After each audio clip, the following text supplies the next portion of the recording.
할렐루야. 할렐루야. 우리 옆 사람하고 잘 오셨습니다. 이렇게 인사 한번 나누겠습니다. 잘 오셨습니다. 베드로전서 2장 1절까지가 1장 1절부터 한 챕터인데 오늘 이 시간을 통해서 다 설명을 하면 좋지만 그렇지는 못할 것 같습니다. 워낙 많은 내용들이 또 중요한 내용들이 들어있기 때문에 근데 오늘 이제 청년들 이제 특별 개학을 앞두고 철야 기도이기도 하고 청년들이 많이 나왔는지 모르겠어요. 또 우리 학생들 수련회하고 참석하기도 했고 또 오늘 오후부터 오전에는 영상으로 오후부터 아동부 겨울 성경학교가 진행되어서 내일까지 이제 진행이 되고 이제 올해 작년에 비해서 대학에 들어가는 입시생이 7만 5천 명이 줄어들었습니다. 우리 침신대 같은 대학 50개가 사라지는 어마어마한 숫자가 줄어들었죠. 우리 침신대도 350명 정원인데 원래 정확하게 제가 지난 올 월요일이죠. 갔을 때 신학교 교수님이 220명 모집했고 130명이 아직 미달입니다 하는 이야기를 들었습니다. 앞으로 점점 더 심해질 거니까 내년에도 침신대 정원을 200명으로 갑자기 확 정원을 줄이게 되죠. 그러면서 이제 대학 망하는 순서가 벚꽃 피는 순서를 따라 망하게 될 것이다. 이렇게 누구나 다 알고 있는 이야기죠. 대학들이 살아나기 위해서 몸부림을 치고 있는 그런 상황입니다. 그래서 우리 아이들 열심히 공부하지 않아도 대학 들어가는 데는 큰 이상이 없을 만큼 많은 대학이 있는데 그 대학이 들어갈 학생들은 이제 굉장히 작고 올 한 해 서울특별시부터 시작해서 서울에 있는 대학들은 거의 다 정원을 채웠지만 경남이 제일 어렵겠거니 봤더니 경남도 한 8,000여 명을 모집하는데 한 1,700명 정도를 모집을 못한 것 같은데 전국 단위로서는 그래도 랭킹이 괜찮더라고요. 7번째고 제일 심한 데가 대구 경북 지역인데 8,400명 모집 중에서 4,400명을 미달했기 때문에 50%를 채우지를 못해서 대구 경북 지역의 대학이 가장 심각하고 그래도 경남은 꽤 선방을 했다 이렇게 제가 그 자료들을 찾아보면서 그렇게 느꼈습니다. 근데 제가 얘기하려고 하는 건 대학 얘기가 아니고 교회 이야기입니다. 히터 하나는 좀 꺼주시죠. 여러분 많이 춥지 않으면 여기 공기가 너무 깝깝하네. 이 가까운 곳에 하나만 꺼주세요. 20년 전에 이 지역의 교회들을 가보면 주일학교 학생의 어른들은 모임이 없어도 이제 주일학교는 있었고 또 이렇게 학생의 모임은 있었습니다. 근데 이제 10년 전쯤 이렇게 되어질 때 이제 개척교회나 이제 방금 시작한 작은 교회들은 주일학교나 학생회들이 없어지기 시작했죠. 20년 전만 해도 교회 안에 그래도 어른 있는 만큼 주일학교 학생도 있었고 아이들도 있었고 이렇게 했는데 한 10년 전쯤 들어오고 나니까 어른들은 그래도 있는데 이제 아이들과 이렇게 청년 학생들이 없는 교회들이 개척교회 50명, 100명 이하의 교회들은 학생회나 청년회가 없는 교회들이 굉장히 많이 생겨나게 되었고 이제 지금입니다. 지금 현재 상태에서는 이런 100명 이하의 교회가 아니고 500명 모이는 교회에도 아동부도 없고 학생회도 없는 교회가 태반이 넘습니다. 우리 주변에도 보면 우리 교회보다 2배, 3배 이렇게 큰 교회도 학생회 청년회, 아동부 이런 기능을 하지 못하는 교회들이 굉장히 많이 있다라는 것이죠. 그래서 이제 교회들마다 이제 몇 명, 3명, 4명 이렇게 해서 교역자는 없는데 이제 집사님 한 분 중에서 부장 집사님 또는 교사 이렇게 세워서 그냥 주일날 예배 끝나고 목회자의 돌봄을 받거나 이렇게는 하지 못하고 그냥 말씀 성경 공부를 하거나 교단에서 보내주는 공과 공부 가지고 아이들 그냥 가르치는 수준으로 그렇게 남아있는 교회들이 굉장히 이렇게 많이 있습니다. 그러면 앞으로는 어떻게 될까요? 앞으로는 10년 후에, 20년 후에 저는 서울 쪽에 있는 교회들은 여전히 이제 학생의 청년들은 지금보다는 어렵겠지만 존재하겠지만 이 남쪽에 있는 교회들은 문을 닫는 교회들이 굉장히 많아질 거고 더 이상 교회 안에 어린아이들을 찾아볼 수 없는 시골 같은 일들이 굉장히 많이 벌어질 거다. 그렇게 생각합니다. 그러면서 우리가 다음 세대를 위해서 해줘야 될 게 뭘까? 우리 영광교회 또 장로님들, 권사님들 또 여러분과 저 이 지역에 그럼 아이들이 전혀 없기 때문에 할 일이 없느냐? 그렇지는 않죠. 아이들은 있는데 너무나 소단위가 되어 있기 때문에 공동체를 형성할 수가 없는 겁니다. 이번 주일 예배 설교가 모세를 위해서 방주가 아닌 갈대상자를 만들었던 요게벳과 아므람에 대한 말씀을 여러분과 나눌 텐데 이제 구약의 방주라고 하는 이제 히브리어로는 테바입니다. 테바. 그런데 이 방주랑 똑같은 단어가 뭐냐면 갈대상자입니다. 짓는 방법도 똑같았고 이 갈대상자와 만드는 방법도 이게 진흙, 역청을 그다음에 나무의 진액을 앞과 뒤로 발라서 만드는 방법도 똑같았고 그걸 운영하는 이게 어떤 노가 있거나 방향키가 있거나 이런 것이 없는 것도 똑같았고 이런 노아의 방주나 그 아므람이나 요게벳이 만들었던 그 갈대 상자의 그 동일성이 언어에서도 동일하지만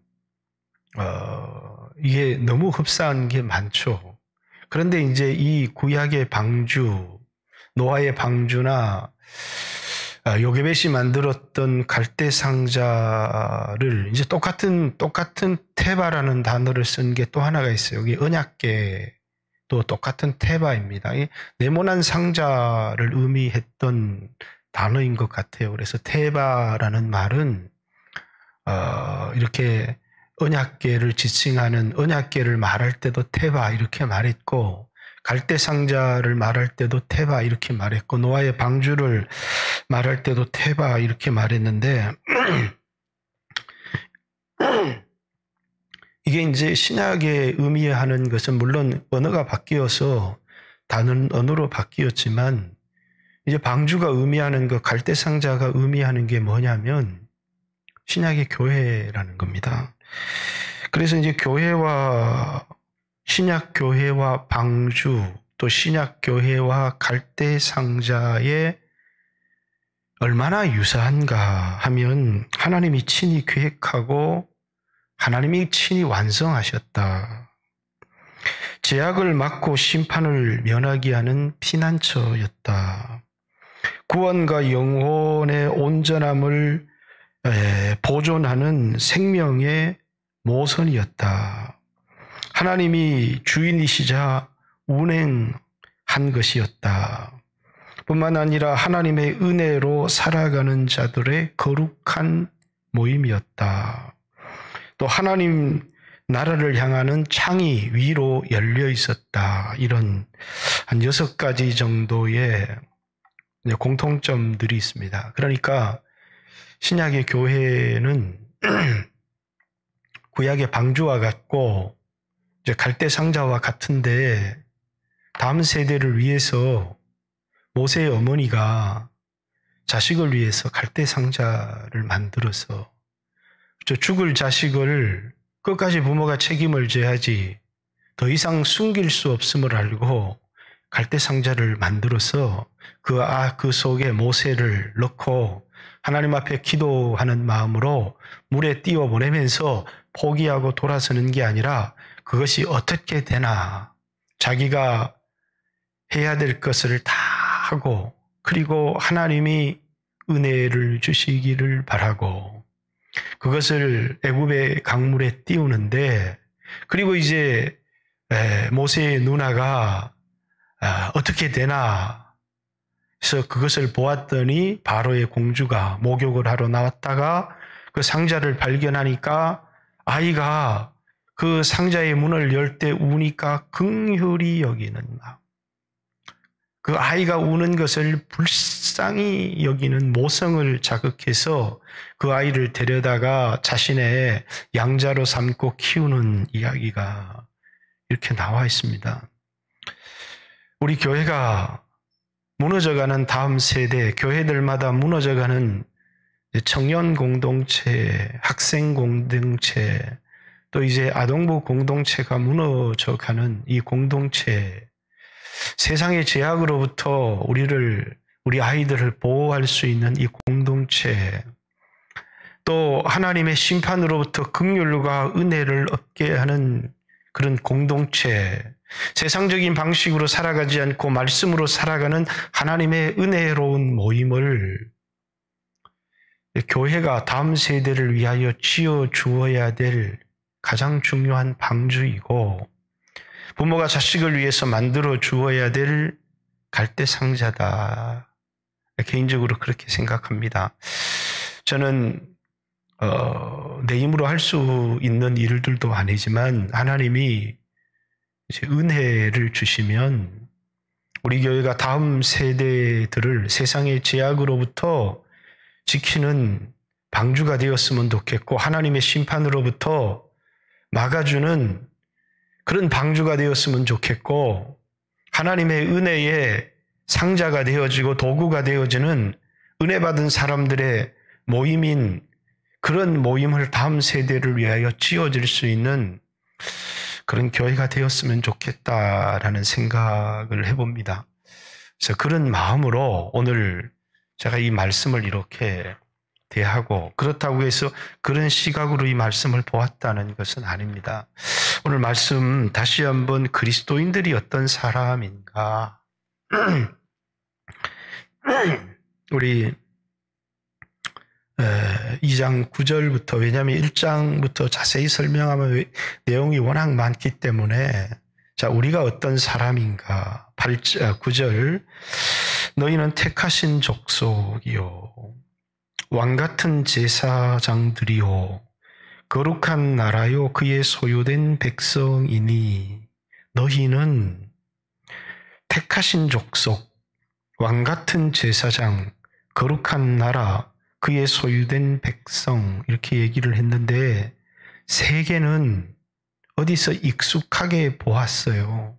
그 세 개가 뭐냐면 왕같은 제사장 너희가 제사장 나라가 될 것이다. 또 거룩한 나라 그의 소유된 백성 너희는 나의 특별한 소유가 될 것이고 하나님의 거룩한 나라가 될 것이다.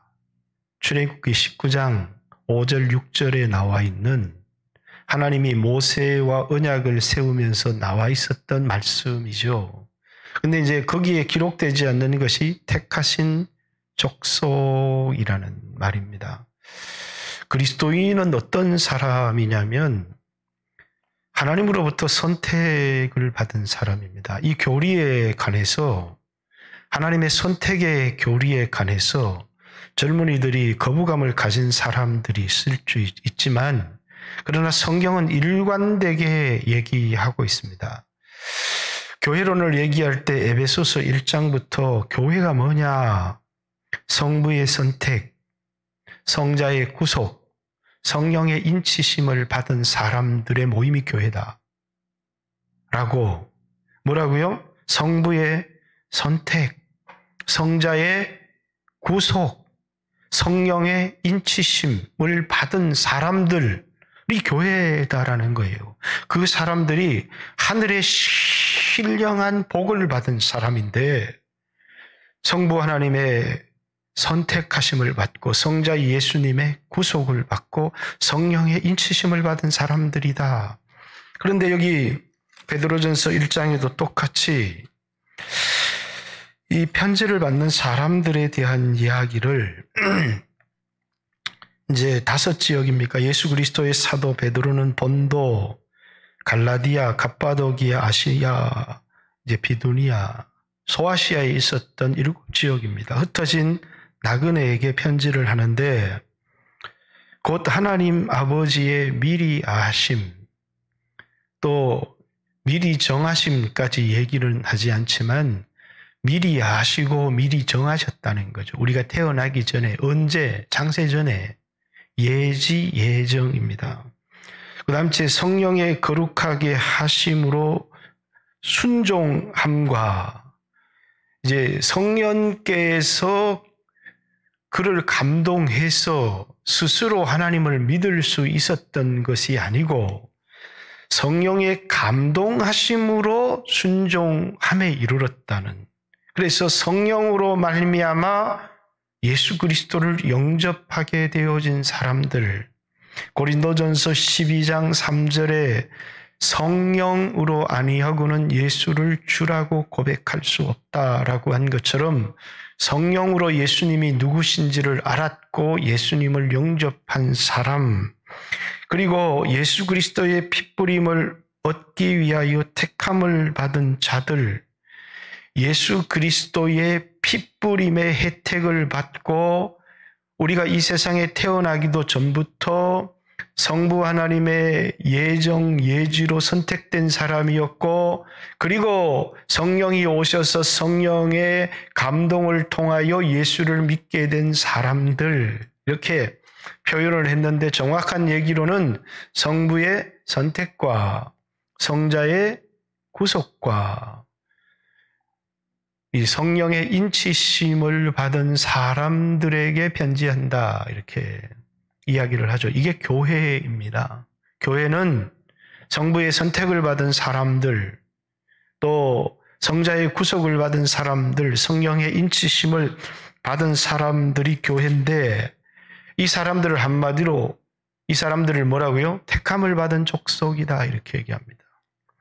그래서 2장 9절에 택하신 족속, 교회를 대표하는 말입니다. 세상과 교회를 구별하는 가장 중요한 게 뭐냐면 선택되었느냐 선택되지 못했느냐라는 겁니다.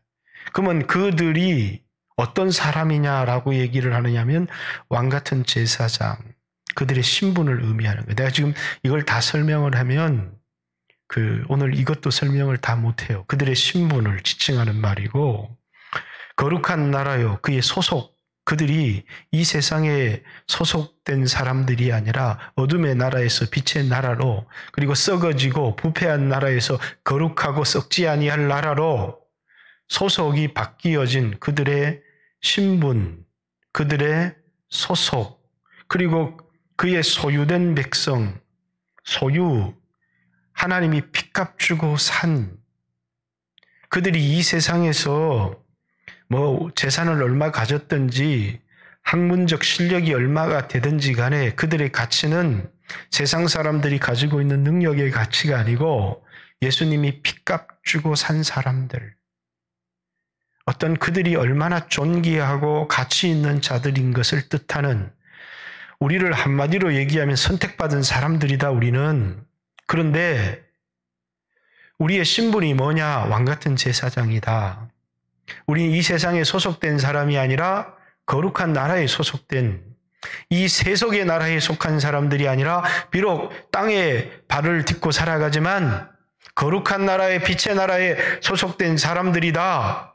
그리고 우리의 가치가 얼마나 가치가 있느냐면 예수님이 우리를 사시되 그의 피가 목숨을 주고 우리를 사셨다는 것은 그렇게 우리를 소중히 여기고 우리가 값진 자들이라는 것이죠. 그렇기 때문에 우리는 선택을 받은 사람인데 내가 어떤 신분을 가지고 있는지, 내가 어디에 소속된 사람인지, 내 가치가 어떻게 된 것인지를 표현하는 말이죠. 아마 사람의 욕구 중에 가장 귀한 게 뭐냐면 소속의 욕구입니다. 내가 어디에 소속되어졌는가. 근데 교회 안에 아동부라고 하는 모임이 무너져버리고 학생회라고 하는 그런 공동체가 무너져버리고 청년회라고 하는 공동체가 무너져버리면 더 이상 이 아이들은 내가 어디에 소속된 사람이고 그 소속된 사람으로 자기가 어떻게 살아야 될지를 모르는, 그래서 이미 마사넷만 해도 교회 아동부 아이들이 있고 학생의 아이들이 있고 청년의 아이들이 있지만 공동체가 붕괴되어져 버려서 교회에 대한 어떤 소속감도 느끼지 못하는, 그렇죠. 우리 교회에 이렇게 오지만 우리 교회가 세우지 못한 공동체가 있어요. 30살부터 35살까지 사람들이 오면 이 사람들을 어떻게 해야 될지를 모르겠어요. 왜? 우리 교회 안에 30살부터 35살에 이르는 사람들이 없어서가 아니라 이 사람들이 하나가 되어서 공동체를 형성하지 않았기 때문이죠.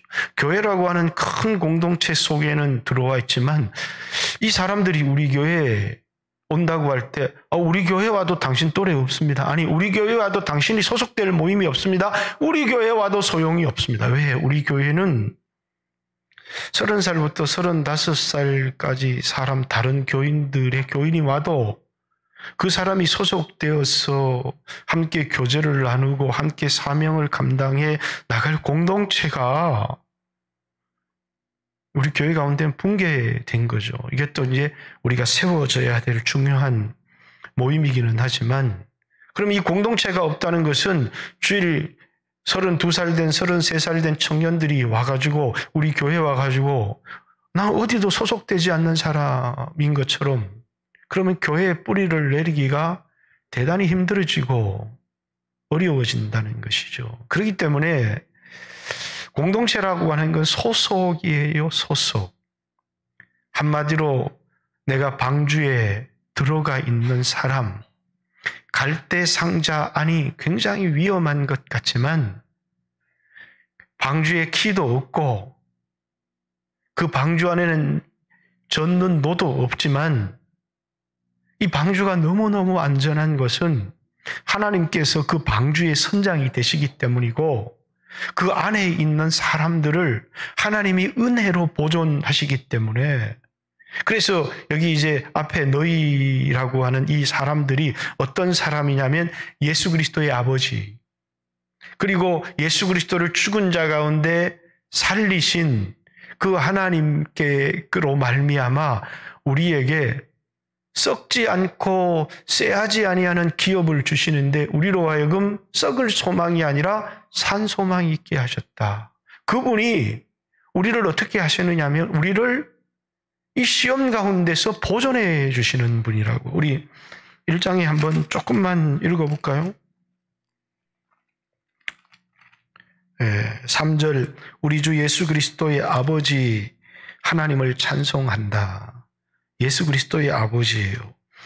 그의 많으신 긍휼대로 예수 그리스도를 죽은 자 가운데 부활하게 하심으로 말미암아 예수의 죽음과 예수의 부활, 사활의 대속입니다. 죽으시고 살아나심을 통하여 우리를 대속하심으로 말미암아 우리를 거듭나게 하사, 그래서 산 소망이 있게 하시며 우리에게 썩지 않고 더럽지 않고 쎄하지 아니하는 유업을 있게 하시나니 곧 너희를 위하여 하늘에 간직하신 것이다.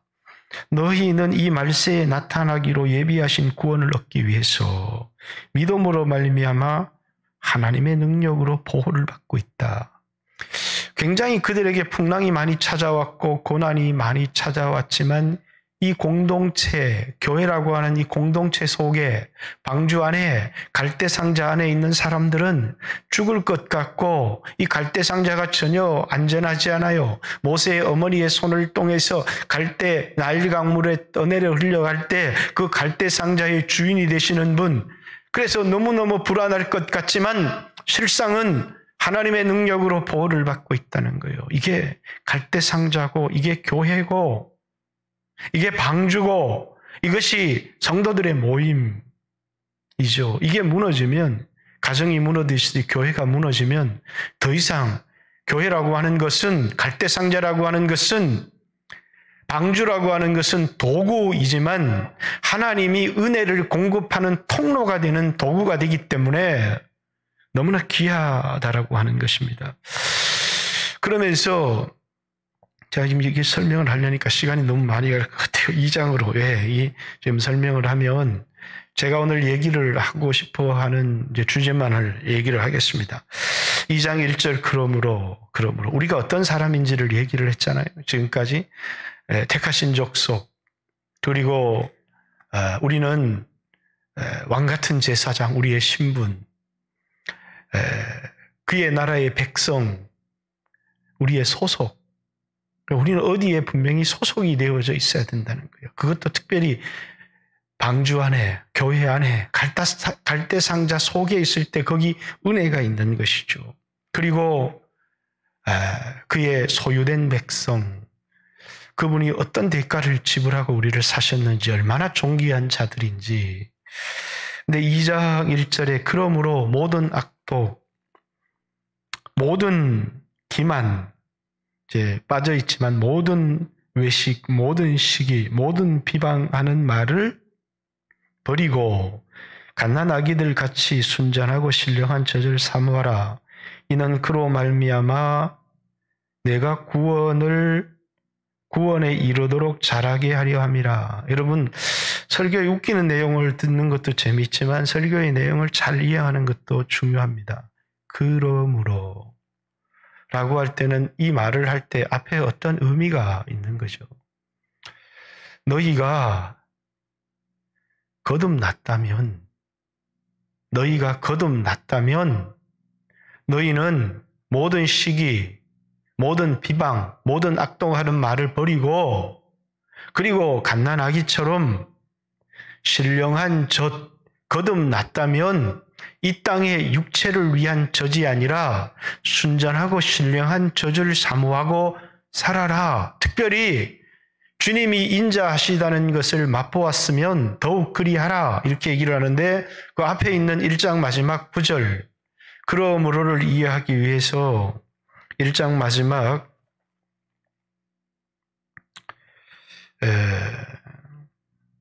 23절, 너희가 거듭났다. 너희가 거듭난 것은 썩어질 씨로 된 것이 아니요 썩지 아니할 씨로 된 것이니 살아있고 항상 있는 하나님의 말씀으로 되었느니라. 그러므로 모든 육체는 풀과 같고 그 모든 영광은 풀의 꽃과 같으니 풀은 마르고 꽃은 떨어지제 오직 주의 말씀은 세세토록 있도다.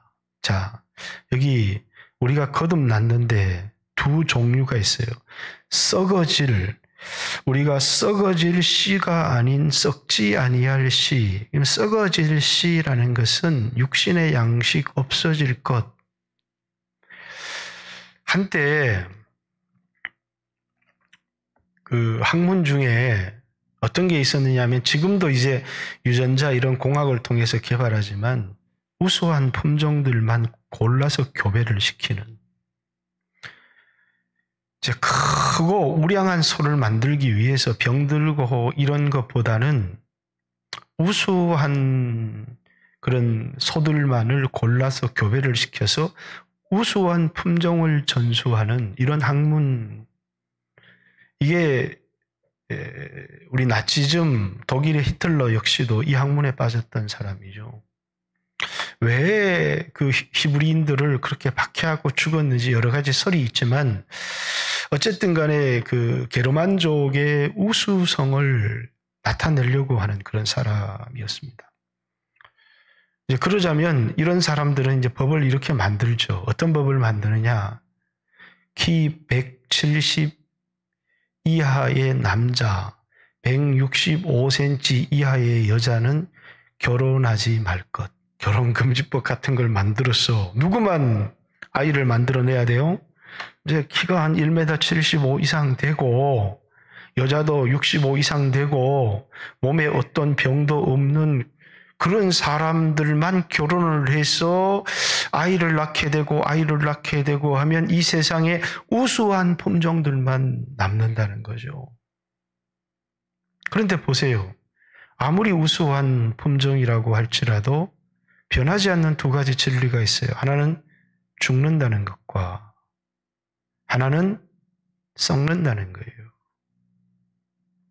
우리에게 있어서 생명의 유한성이라고 하는 것, 또 우리에게서 썩어진다는 것, 그렇기 때문에 썩어질 양식을 위해서 일하지 마라.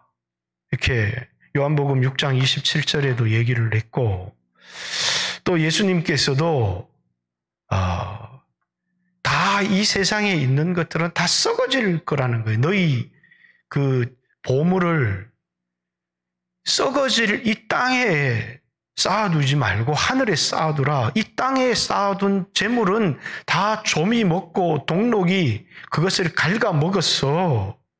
그게 다 썩어지고 없어진다는 것이죠. 그런데 여러분과 제가 거듭났어요.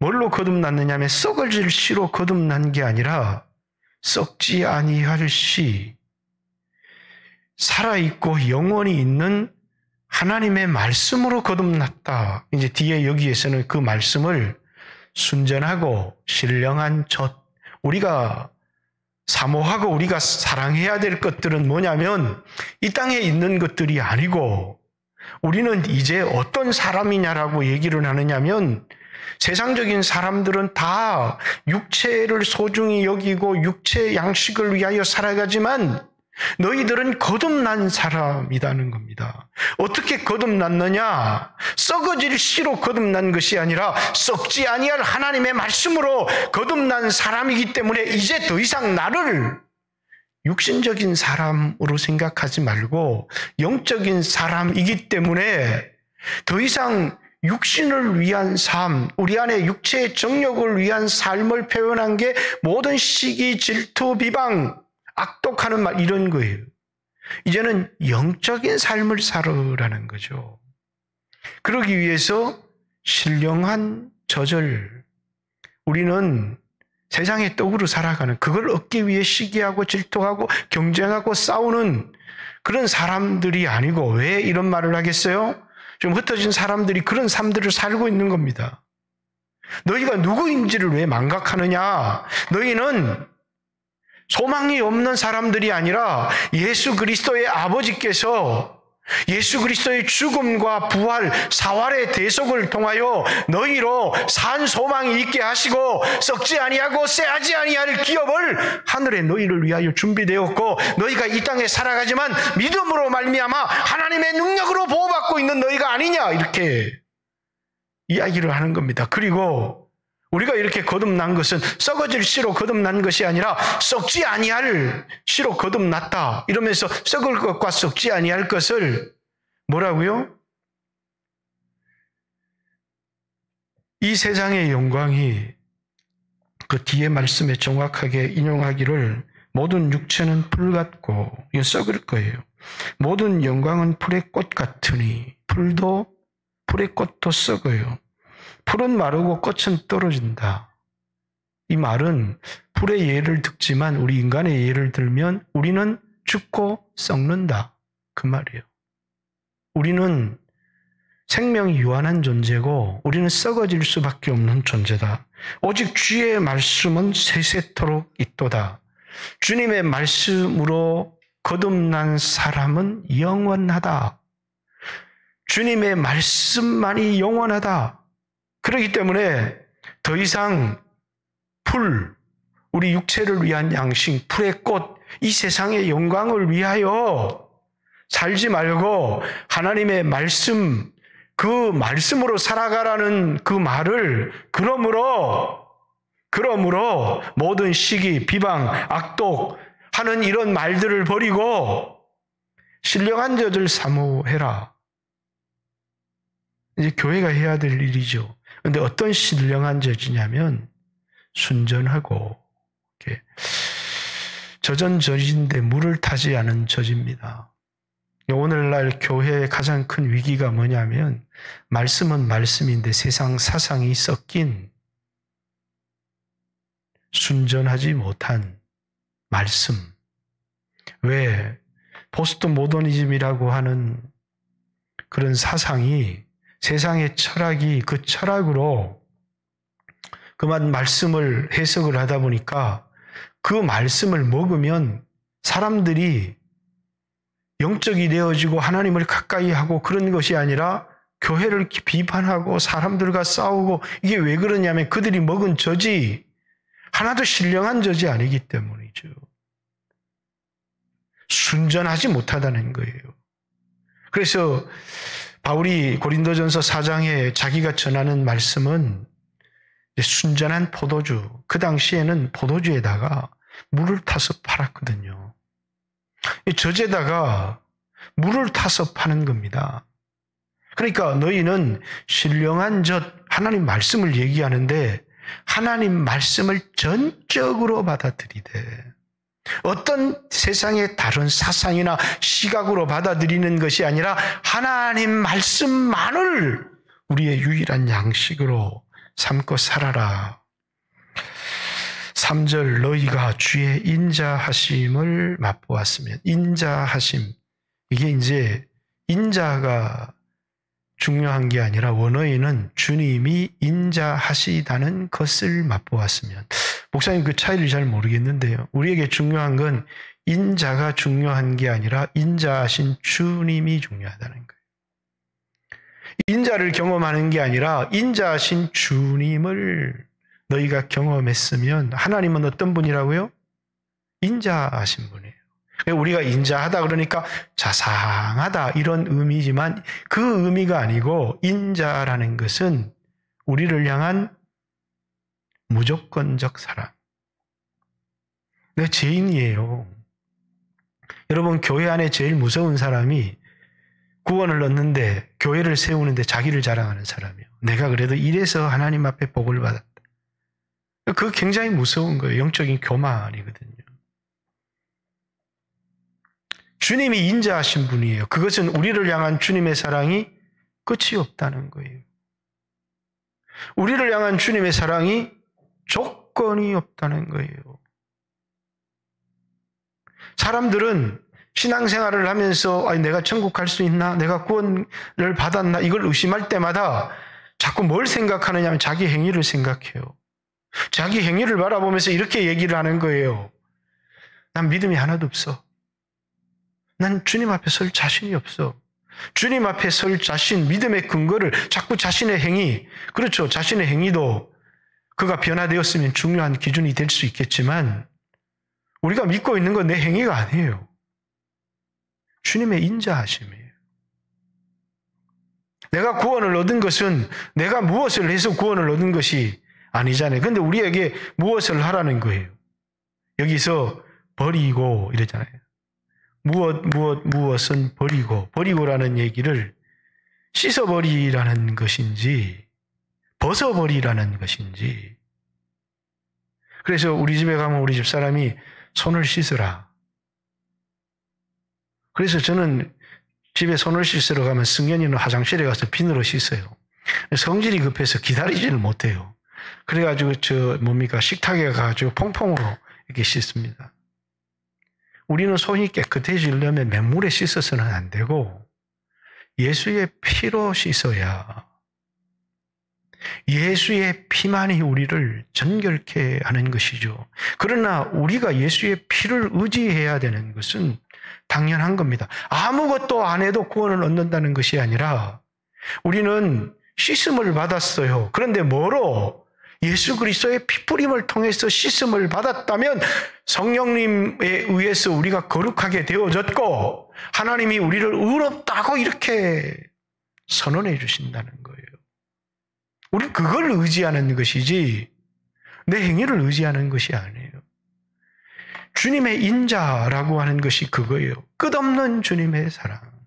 나 같은 자를 향한 그 사랑하시는 그 주님을 경험했다면 내가 예수 믿고 변화되어서 거룩한 사람이 되어진 나의 행위를 경험한 것이 아니고 나를 향한 그 주님의 성품, 끝없는 사랑, 변치 않는 사랑, 그리고 끊을 수 없는 사랑, 그게 우리를 향한 주님의 인자예요. 그래서 우리가 감사하는 게 뭐냐면 우리가 시편 몇 편입니까? 118편입니까? 그 인자하심을 인하여 하나님을 찬양하라고. 그 인자하심 때문에 여호와는 선하시고 그 인자하심이 영원함이로다. 우리가 찬양하는 것은 내가 변화된 나의 행위를 찬양하지 않습니다.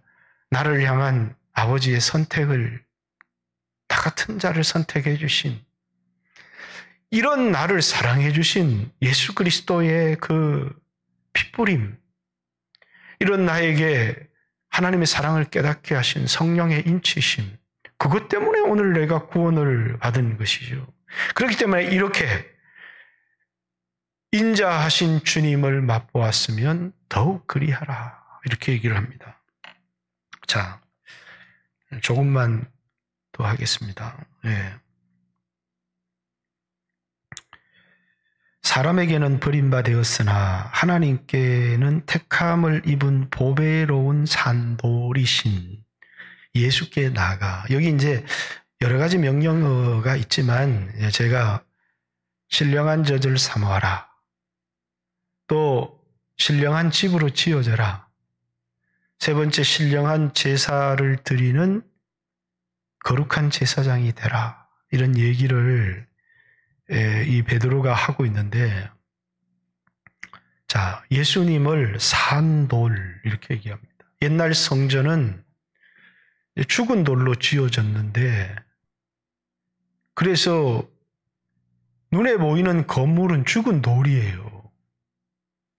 그런데 오늘 여러분과 제가 예수 그리스도를 믿음으로 이룬 이 교회의 머리가 산돌이신 예수님이고, 우리가 의지할 터 반석이 산돌이신 예수님이에요. 건물이 아니고 예수 믿는 사람의 모임인데, 그래서 이제 신약교회를 얘기할 때 산돌 또는 모퉁이 돌이신 예수 그리스도가 이 교회의 터가 되는 겁니다. 그래서 이 살았다라고 하는 이 말을 로마서 12장 1절에 이제 그러므로 너희는 이제 신령한 제사를 드리라고 하는데, 너희 몸을 하나님이 기뻐하신 산 제물, 제물은 제물인데 구약의 제물은 죽여서, 그래서 배를 가르고 그 안에 있는 창자를 다 끄집어내서 그걸 불에 태워서 하나님께 올려드렸는데, 이제는 우리의 몸이 살아있지만 이것이 내가 나의 몸을 주장하는 것이 아니라 예수 그리스도가 주인 되어서 구원의 도구로, 하나님의 영광의 도구로 내 몸을 하나님께 드리는 예배를 드릴 때, 그것을 너희 몸을 살아있는 제물로 하나님께 드려라, 이렇게 얘기를 하고, 이것은 우리 자신이 하나님의 영광을 위하여 우리의 이 몸, 썩을 몸, 죽을 몸이지만 이 몸이 복음을 위해서, 하나님 나라를 위해서 쓰여질 때 살아있는 제물, 이렇게 얘기를 하죠. 그렇듯이 산돌, 예수님이 이제 세우시는 이 교회는 예수님이 터가 되시는, 반석이 되시는 산돌이고, 우리도 산돌같이, 이렇게, 우리도 산돌같이라는 말은 우리도 뭡니까? 하나님의 성전으로 지어줘야 되는데, 그래서 여기 오늘 5절에 너희도 산돌같이 신령한 집. 이 신령한 집은 뭐라고요? 교회죠.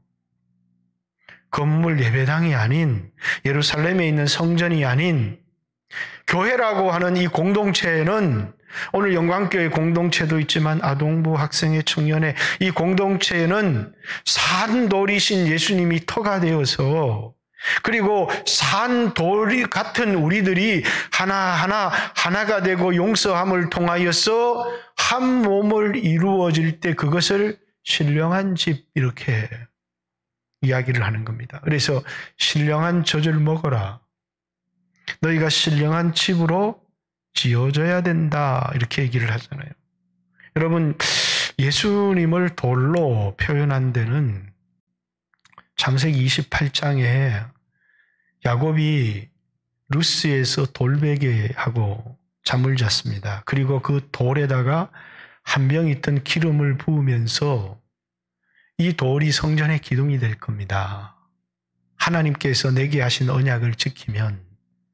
근데 묘하게 광야에 와서 예수님께서 모세에게 내가 너를 대하여 그 반석 위에 서리니, 창세기 출애굽기 17장입니다. 너는 네가 가진 몽둥이로 이 반석을 내리치라, 이렇게 얘기를 합니다. 근데 거기 내리치니까 거기서 생수가 터졌어요. 이 반석은 예수 그리스도요. 거기서 터진 생수는 성령입니다. 그래서 예수 그리스도의 고난을 통해서 우리에게 주어질 성령의 은혜를 이제 보여주는 것인데, 거기 그 돌을 그냥 아무 돌이 아니고 그 돌이에요. 성경을 찾아보면. 그 말은 여기서 왜 정관사 돌을 붙였을까? 왜 그거라고 얘기했을까? 그것은 루스고 여기는 광야지만 야곱이 베고 잤던 그 돌이에요. 그 돌은 예수님을 상징하는 거고, 그리고 이제 그 돌이죠. 구약에 그 예수님을 이제 돌로, 근데 신약에 와서 사람들이 나를 누구라고 하느냐, 너희는 나를 누구라고 하느냐, 주는 그리스도시요 살아계신 하나님의 아들입니다. 내가 이 반석 위에, 카이로스가 아니죠. 뭡니까? 페트로스입니다. 이 반석 위에 내 교회를 세우리니. 그러니까 베드로를 의미하는 거다. 그래서 가톨릭은 베드로가 반석이고 교황이 될 수 있다. 400년 전에 죽은 베드로를 초대 교황으로 세웠지만 거기 반석은 페트라라고 하는 거대한 돌입니다. 그리고 베드로는 페트로스라고 하는 자그마한 돌멩이를 의미하는 것이죠. 그러면 내가 이 반석이라고 얘기하는 것은 주는 그리스도시요 살아계신 하나님의 아들입니다라고 하는 그 고백을 얘기하는 거죠. 그 위에 뭐가 세워지냐? 교회가 세워지는데, 이 반석 위에 세워진 교회는 음부의 권세가 절대로 이기지를 못한다는 거예요. 우리 인생도 마찬가지죠. 마태복음 7장에 내 말을 듣고 그 말을 지키는 자는 반석 위에 세운 집과 같다. 모래 위에 집을 지은 사람은, 이 사람은 어리석은 사람인데 인생에 위기가 안 하죠. 홍수가 나고 비바람이 불 때 다 무너져 버린다는 거예요. 고린도전서 3장 16절에 사도 바울이 내가 터를 닦아두매, 그 위에 각각 사람들이 집을 짓 때 어떤 사람은 금과 은과 보석으로, 어떤 사람은 나무와 풀과 짚으로 집을 짓는데 어떻게 주의할지를 조심해라. 내가 닦아둔 이 터는 반석이신 예수 그리스도다. 이렇게 이야기를 합니다. 예수님은 반석이십니다. 그리고 그 위에 여러분과 제가 세상 사람들과 다른 것은, 세상 사람들은 자기 행위를 의지하고 돈을 의지하지만 우리는 뭡니까? 눈에 보이지 않지만 예수 그리스도를 의지해서 그 위에 우리 인생을 세우는 사람입니다. 우리의 소유, 교회의 소유는 가지고 있는 돈이 아니고 우리가 소유하고 있는 믿음, 예수 그리스도가 우리의 소유이죠. 그러니까 자꾸 세상 사람들처럼 소유를 비교하니까 눈에 보이는 소유, 썩을 소유에 자꾸 집착을 하면서 나는 가난하다고 생각하지, 그들이 가진 것보다 우리가 가진 것이 훨씬 더 크고, 그들이 가진 것은 썩지만 우리가 가진 것은 썩지 아니할 거라는 사실을 알아야 합니다. 제가 주의 종의 길을 가면서 제 마음속에 절박하게 깨달아졌던 한 가지가 뭐냐면, 내가 이 땅에서 평생의 돈을 벌어도 그 돈을 써볼 날은 아주 짧다는 거예요. 내가 지금 20대인데 죽으라고 돈을 베어서 수십억 집도 사고 해도 그때 50, 60 될 때인데, 그래서 무슨 의미가 있냐는 거죠. 그리고 이 땅에서 내가 좋은 차를, 좋은 집에 살지를 못해도 별로 억울할 게 없겠구나, 별로 후회할 게 없겠구나 라고 하는 생각을 했습니다. 왜? 잠깐이기 때문에요. 이 땅에서 삶은 뭡니까? 썩어질 삶이고 잠깐인 삶인데, 그리스도인들이 살아야 될 삶은 이 썩을 것에 대한 소망이 아니라 썩지 않고 새하지 아니하는 기업에 대한 소망을 예수 그리스도를 통해서 하나님이 우리에게 주셨다는 거예요. 그 소망을 가진 사람들마다 신령한 저절 사모해라는 겁니다. 하나님 말씀으로 살아라.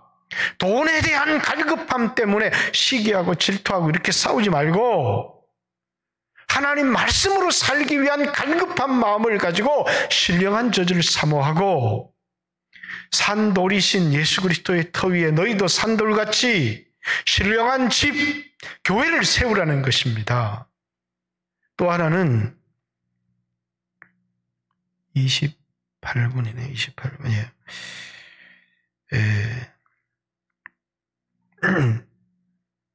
너희도 산돌같이 신령한 집으로 세워지고 예수 그리스도로 말미암아 하나님이 기쁘시기에 받을 신령한 제사를 드릴 거룩한 제사장이 되라.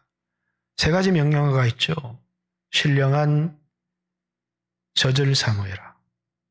신령한 집으로 지어져라. 너희가 신령한 제사를 드릴 거룩한 제사장이 되라. 자, 신령한 젖을 사모하라. 신령한 집으로 지어지라. 신령한 제사, 예배를 드릴 거룩한 제사장이 되라. Why? 왜? 왜? 지금 뒤로 더 진행을 하면 제가 설교를 마무리를 못할 것 같아요. 왜요? 우리는 썩지 아니할 하나님 말씀으로 거듭났기 때문에. 우리 영적인 사람이기 때문에 세상 사람들처럼 살아가지 말고 세상과 구별되라는 겁니다. 그래서 그리스도인들은 너희는 구별된 택한 사람들이다. 세상과는 차단이 되어져야 되죠.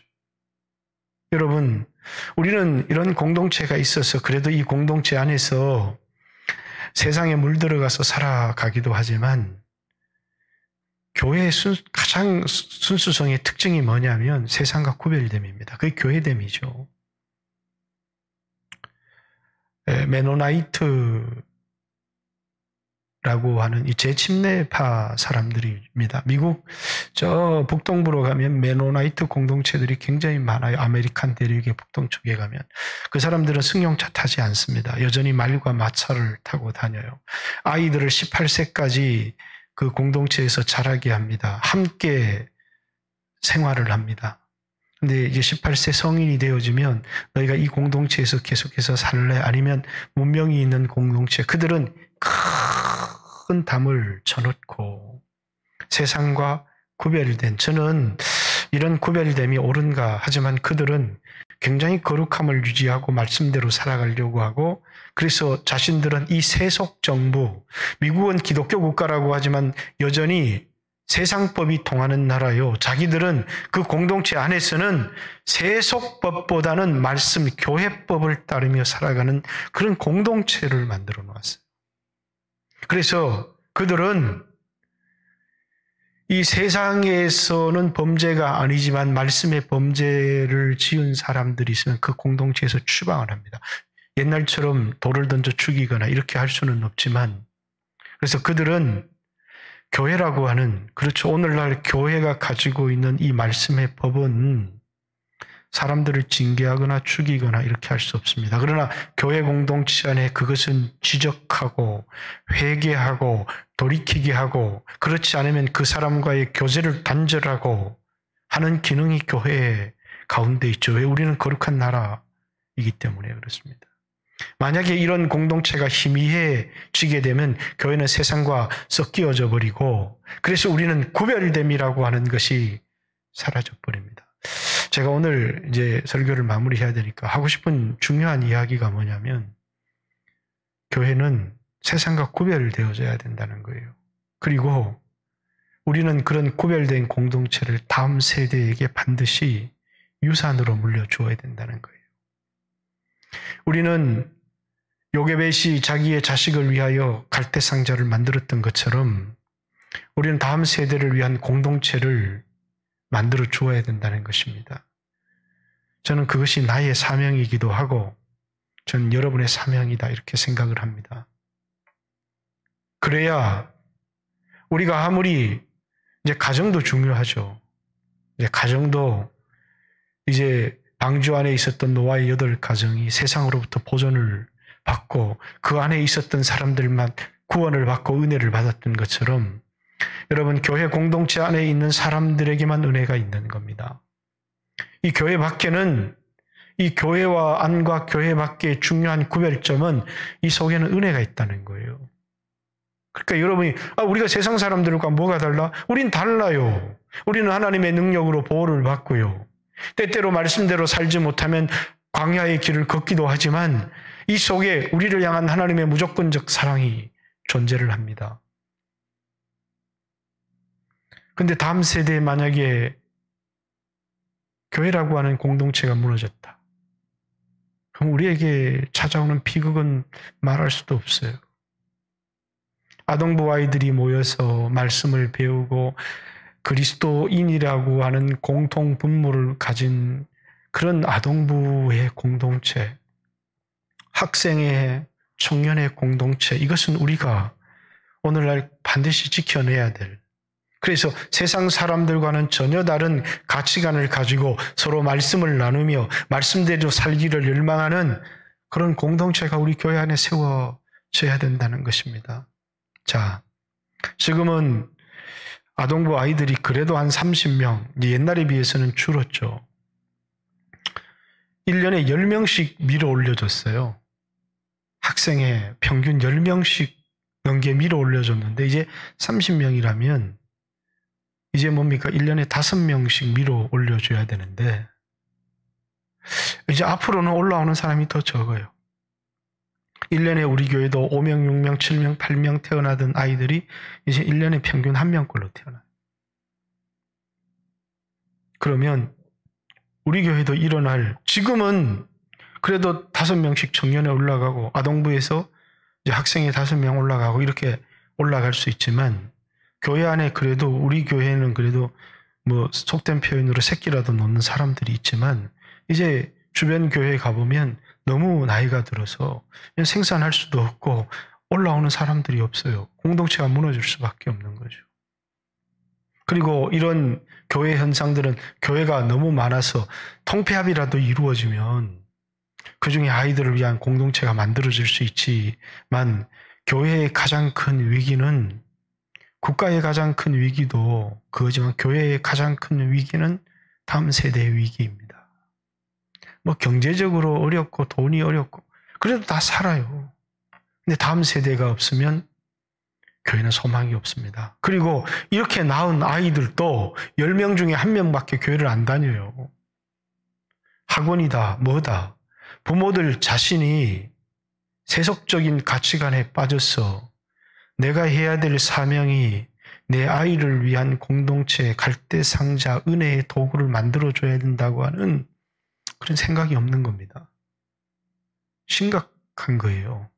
한국 교회가, 특별히 한강 이남에 있는 교회들은 심각한 문제에 봉착하고 있는 거예요.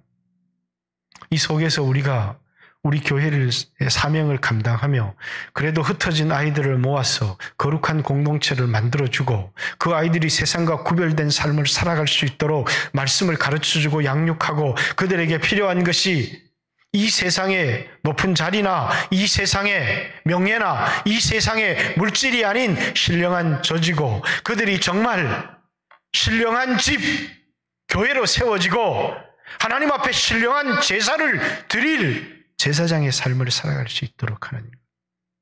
왜? 바로 그들을 통해서 이 땅에 은혜가 베풀어지는 통로이기 때문에. 아브라함은 한 명이지만 이 아브라함 제사장 한 사람 때문에 온 나라가 사는 겁니다.